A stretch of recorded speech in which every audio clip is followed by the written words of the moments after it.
آپ صلی اللہ علیہ وسلم نے صحابہ سے پوچھا کہ میری امت کا سب سے غریب آدمی کون ہے؟ تو صحابہ نے عرض کیا کہ جس کے پاس مال نہ ہو۔ تو آپ صلی اللہ علیہ وسلم نے فرمایا نہیں، میری امت کا سب سے غریب آدمی وہ ہے جو کل قیامت والے دن بہت بڑے بڑے عمل لے کر آئے گا،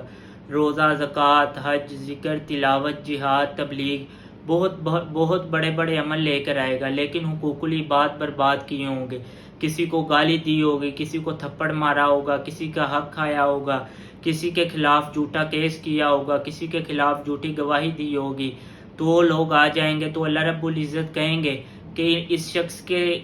کی نیکیاں ان لوگوں کو دے دی جائیں، یہاں تک کہ اس شخص کی ساری نیکیاں ان لوگوں کو دے دی جائیں گی، مائنس ہوتی ہوتی اس شخص کی نیکیاں زیرو ہو جائیں گی، اور ابھی بھی حقدار باقی ہوں گے، حق لینے والے لوگ باقی ہوں گے، تو اللہ رب العزت فرمائیں گے کہ ان لوگوں کے گناہ اس شخص کے سر پر ڈال دیے جائیں گے، تو وہ فرشتے ان لوگوں کے گناہ اس شخص کے سر پر ڈال دیں گے۔ کبھی جوا نہیں کھیلا، ان لوگوں کا جوا اس کے سر پر ڈال جائے گا، کبھی زنا نہیں کیا، ان لوگوں کا زنا اس کے سر پر ڈال جائے گا، کبھی چوری نہیں کی، ان لوگوں کی چوری اس کے سر پر ڈال جائے گی، کبھی جھوٹ نہیں بولا، ان لوگوں کا جھوٹ اس کے سر پر ڈال جائے گا، یہاں تک کہ اس کی نیکیاں ختم ہو جائیں گی اور گناہ بڑھ جائیں گے، تو اس شخص کو جہنم میں ڈال دیا جائے گا۔ تو فرمایا کہ یہ میری امت کا سب سے غریب شخص ہے۔